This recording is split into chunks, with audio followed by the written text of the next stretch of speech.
Assalamualaikum warahmatullahi wabarakatuh. Salam sejahtera, Om Swastiastu. Selamat berjumpa kembali dalam sesi perkuliahan manajemen proyek. Pada kesempatan kali ini saya akan memberikan materi pengantar manajemen proyek dan manajemen konstruksi. Baiklah, kita akan segera memulai. Berbicara tentang manajemen proyek, ada beberapa hal yang harus kita ketahui. Dari pengertiannya, manajemen berasal dari kata manos, managio, atau manage, yang dapat diartikan bahwa diperlukan langkah-langkah yang teratur dan dilakukan secara bertahap. Sehingga manajemen identik dengan mengatur atau menata sesuatu sesuai dengan fungsinya. Proyek itu sendiri adalah suatu kegiatan yang dilakukan dengan waktu dan sumber daya terbatas untuk mencapai hasil akhir yang ditentukan. Nah, kita melihat secara bagan proyek itu sendiri, kita fokuskan. Kalau bicara tentang proyek itu kan luas, ya. Tetapi pada kali ini kita persempit pada proyek yang sifatnya konstruksi. Ya. Di dalam proyek konstruksi itu sendiri ada yang kategori bangunan gedung dan bangunan sipil. Ya. Di bangunan gedung itu kita ketahui bersama bahwa terdiri dari perumahan, hotel, dan bangunan-bangunan lainnya yang bertingkat dan lain sebagainya. Sedangkan bangunan sipil itu berupa jembatan, jalan, lapangan terbang, terowongan, irigasi, dan bendungan. Jadi dalam hal ini manajemen proyek, kalau kita simpulkan sementara, yaitu proses merencanakan, mengorganisir, memimpin, dan mengendalikan sumber daya dari sebuah perusahaan untuk mencapai sasaran jangka pendek yang telah ditentukan. Pada prinsipnya, manajemen tersebut itu ada perencanaan, dan kita ketahui bersama bahwa di dalam perencanaan ada inti dari perencanaan itu sendiri.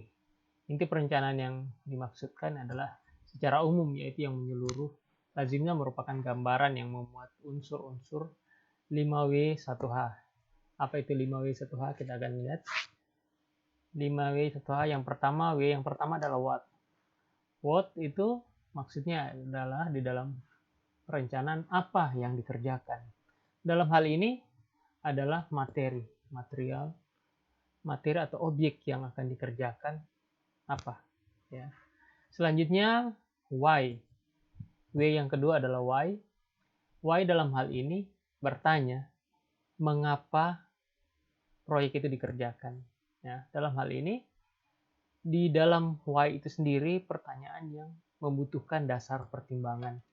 Dasar pertimbangan yang dimaksud adalah hal-hal yang terkait dengan apa yang dijadikan keputusan nantinya di dalam perencanaan tersebut. Ya, selanjutnya adalah who. Who itu adalah siapa yang mengerjakan. Nah, di dalam proyek itu sendiri kita ketahui ya ada pelaksananya, ada dan lain-lain yang terlibat di dalam pelaksanaannya itu sendiri, ada kontraktor, konsultan, dan lain-lainnya, khusus di dalam sebuah proyek konstruksi. Dan W yang keempat yaitu where. Where itu adalah pertanyaan di mana proyek itu dikerjakan. Nah, kita melihat bahwa kalau berbicara tempat berarti menunjuk kepada lokasi kerja, lokasi di mana proyek itu dilaksanakan. Dan W yang kelima adalah when. When yang dimaksud adalah kapan dimulainya dan selesainya pekerjaan tersebut. Ini terkait dengan durasi atau waktu pelaksanaan tersebut. Nah, dan sebagaimana saya sebutkan di atas, 5W 1H. 1H-nya itu adalah how. How itu adalah sebuah pertanyaan bagaimana mengerjakannya.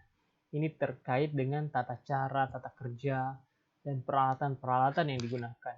Jadi 5W1H, yang pertama what, kedua why, ketiga who, keempat where, dan kelima when, serta hanya itu adalah how.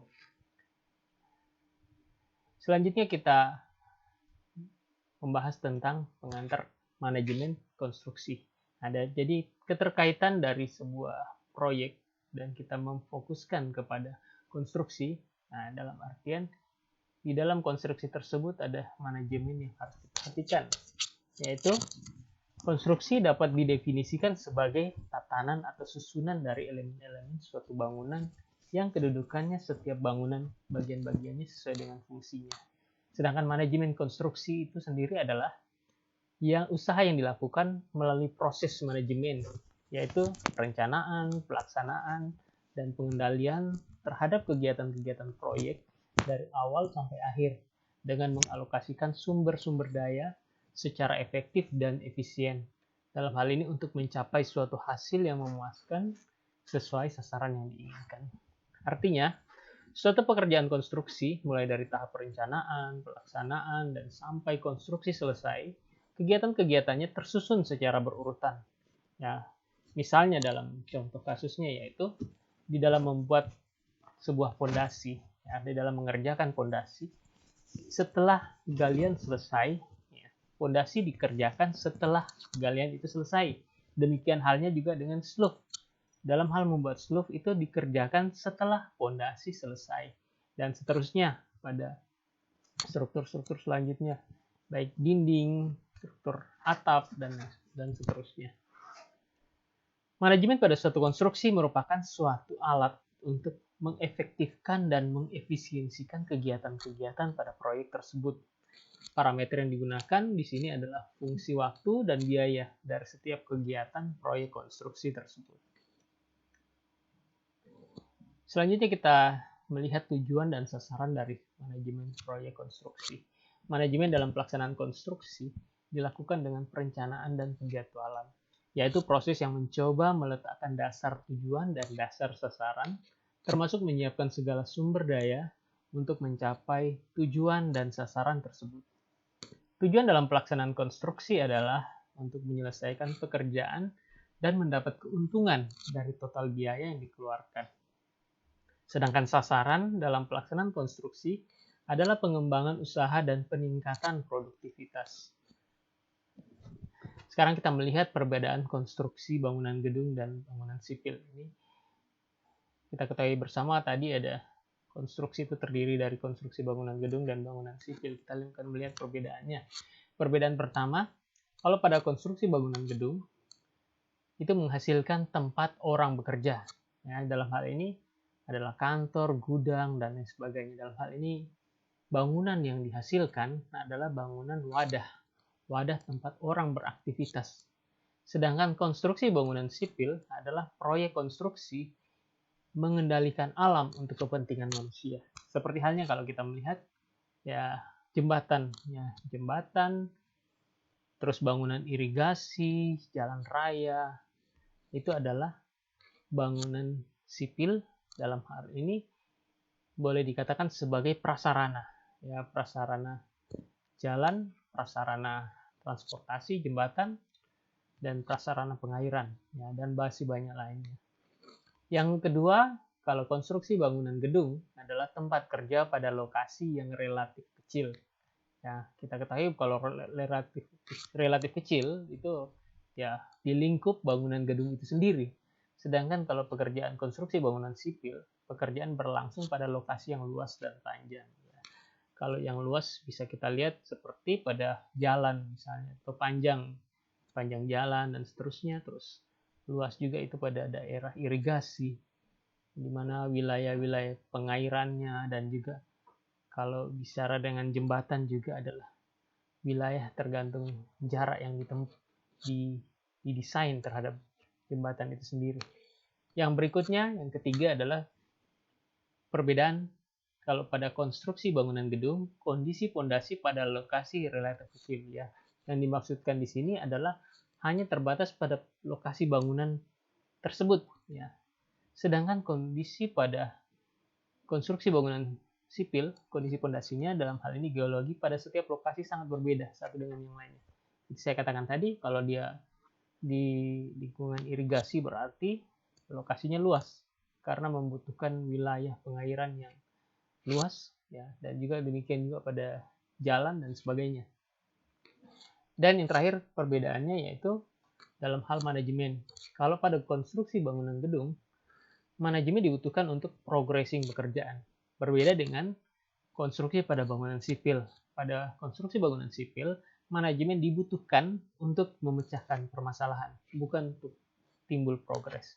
Nah, ini yang membedakan kalau sekali lagi manajemen di sebuah konstruksi bangunan gedung, ya akan dilihat bagaimana sejauh mana progres dari pekerjaan itu sendiri. Sedangkan manajemen untuk melihat kondisi-kondisi karena terkait dengan pengendalian alam, ya. Alam itu sendiri kita menyesuaikan terhadap kondisi alam. Jadi ada hal-hal yang bisa berubah atau hal-hal yang perlu disesuaikan ketika terjadi masalah di lapangan. Dan pada hal ini, dalam hal ini dibutuhkan sebuah manajemen pengaturan yang lebih maksimal. Selanjutnya kita akan melihat tipe-tipe dari konstruksi. Yang pertama, konstruksi permukiman atau residential construction.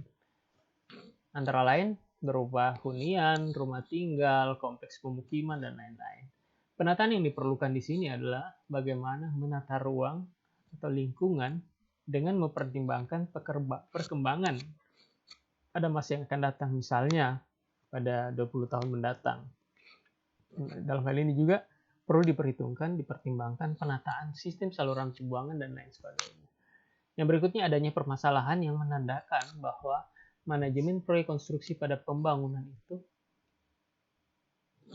kompleks itu tidak optimal. Jadi ketika terjadi permasalahan itu menunjukkan ya manajemen proyeknya belum dijalankan secara maksimal. Yang kedua adalah konstruksi gedung ya, atau building construction. Antara lain gedung perkantoran, gedung kuliah, gedung perbankan, dan lain sebagainya. Penataan yang diperlukan umumnya berupa penataan fasilitas yang disediakan, seperti hidran, dan juga khusus untuk bangunan-bangunan gedung yang lebih dari 2 lantai dibutuhkan adanya lift. Ya. Terus ada sistem pengamanan, ya, sistem penanganan kebakaran, dan lain sebagainya. Dan ketika adanya gangguan pada gedung tersebut, menandakan bahwa manajemen konstruksi pada gedung tersebut belum optimal. Yang ketiga, yang berikutnya yaitu konstruksi rekayasa berat atau heavy engineering construction. Biasanya pada konstruksi ini banyak bekerja alat-alat berat sehingga memerlukan penataan sehingga tidak terjadi alat-alat yang terbengkalai di lokasi karena tidak digunakan. Sedangkan biaya sewa peralatan alat berat tersebut umumnya mahal. Ya, akibatnya terjadinya pengangguran alat-alat berat lainnya. Hal itu menandakan manajemen konstruksinya tidak optimal. Dalam hal ini lebih difokuskan kepada efisiensi terhadap biaya. Karena ketika hal tersebut terjadi, akan terjadi pembengkakan biaya sewa alat, dan lain sebagainya. Yang berikutnya, konstruksi industri. Ya, termasuk dalam konstruksi industri ini adalah pabrik-pabrik dan lain sebagainya. Penataan yang diperlukan terutama pengaruh yang ditimbulkannya terhadap lingkungan dan masyarakat sekitar. Nah, kita ketahui bersama bahwa ketika ada industri di suatu lokasi, pasti ada dampak lingkungan yang akan terjadi. Oleh karena itu yang diperlukan penataannya adalah penataan terhadap dampak tersebut, ya, terhadap lingkungan, terhadap masyarakat, seperti limbah, polusi, dan lain sebagainya. Karena ketika industri itu berjalan, pasti akan menghasilkan limbah dan juga menghasilkan polusi dan lain sebagainya. Untuk itu harus disediakan suatu fasilitas yang dapat mengatasi pengaruh tersebut. Dan fasilitas ini harus ditata sedemikian rupa sehingga dapat berfungsi dengan baik. Selanjutnya kita akan melihat sumber daya proyek konstruksi. Jadi di dalam sebuah proyek konstruksi ada sumber daya yang sangat-sangat mendukung terhadap kelangsungan proyek konstruksi tersebut. Setiap proyek konstruksi terdapat sumber daya yang akan diproses. Pada saat proses inilah diperlukan manajemen agar proses ini berjalan efektif dan efisien dan diperoleh hasil yang memuaskan. Artinya, suatu pekerjaan konstruksi mulai dari tahap perencanaan, pelaksanaan, dan sampai konstruksi selesai, kegiatan-kegiatannya tersusun secara berurutan. Misalnya, seperti yang saya katakan tadi, ya, urutan-urutan itu dari mulai di bawah sampai pada bagian atas bangunan. Selanjutnya, sumber daya konstruksi ini adalah berbagai daya untuk memungkinkan sebuah hasil yang ingin dicapai. Dalam hal ini, sumber daya konstruksi tersebut, proyek konstruksi tersebut terdiri dari yang biasa disebut 5M. Yang pertama adalah material. Material ini adalah bahan ya, bahan yang dibutuhkan untuk sebuah proyek, dan yang kedua adalah manpower atau tenaga manusia. Yang ketiga adalah money atau uang atau biaya. Jadi ketika diketahui material dan tenaga yang digunakan, akan bisa dirinci berapa biaya yang akan digunakan. Selanjutnya dari pelaksanaannya dibutuhkan yang keempat, mesin atau peralatan. Peralatan apa yang bisa digunakan di dalam pelaksanaan proyek tersebut. Dan yang terakhir, setelah kita mengetahui material, manpower, money, dan mesin, ya perlu adanya sebuah metode atau metode kerja. Seperti apakah metode kerja di dalam menyelesaikan proyek konstruksi tersebut. Dan dalam hal ini untuk memaksimalkan hasil yang ingin dicapai dapat ditunjang dengan IST. IST itu sendiri adalah information. Informasi ini terkait dengan komunikasi yang berjalan pada saat pelaksanaan proyek konstruksi tersebut. S-nya yaitu space. Space yaitu batasan atau ruang lingkup di dalam pelaksanaannya. Dan yang ketiga adalah time. Ini sangat penting, yaitu mengenai target waktu. Target waktu yang ditentukan sudah sesuai atau belum. Selanjutnya kita akan melihat sasaran dari manajemen konstruksi tersebut. Sasaran manajemen konstruksi adalah untuk menata pekerjaan konstruksi agar pekerjaan tersebut berlangsung efektif dan efisien. Dalam penataan pada suatu konstruksi diperlukan beberapa hal. Yang pertama adalah studi kelayakan. Studi kelayakan itu sendiri adalah menyangkut pengaruh terhadap lingkungan. Ya, jadi perlu diperhatikan analisa terhadap dampak lingkungan itu sendiri, sehingga memungkinkan bahwa proyek konstruksi tersebut itu bisa dan memenuhi syarat untuk dilaksanakan di suatu lokasi. Yang berikutnya adalah rekayasa desain. Rekayasa desain yang dimaksudkan yaitu menyangkut dengan penyediaan fasilitas dan sistem utilitas dan lain sebagainya yang ada di lokasi tersebut, baik di dalam tahap perencanaan maupun pada tahap pelaksanaannya. Yang berikutnya adalah pengadaan. Pengadaan ini yang dimaksud adalah setelah desain selesai diperlukan sumber daya konstruksi sendiri yang kita sudah bahas sebelumnya, yaitu 5M. 5M itu diperlukan pada saat proses pengadaan pelaksanaan dari proyek tersebut. Dan pada saat pelaksanaan proyek tersebut yang perlu dilaksanakan adalah pemantauan atau memantau setiap pekerjaan yang telah dikerjakan dan memantau konflik antar sumber daya yang terjadi. Jadi kita akan melihat apakah ada masalah yang terjadi terhadap 5M tersebut, baik mesin atau material, terhadap man-nya, tenaga kerja, dan lain sebagainya. Apakah ada hal-hal yang perlu dilakukan perubahan atau tidak. Selanjutnya kita akan melihat yaitu pemanfaatan.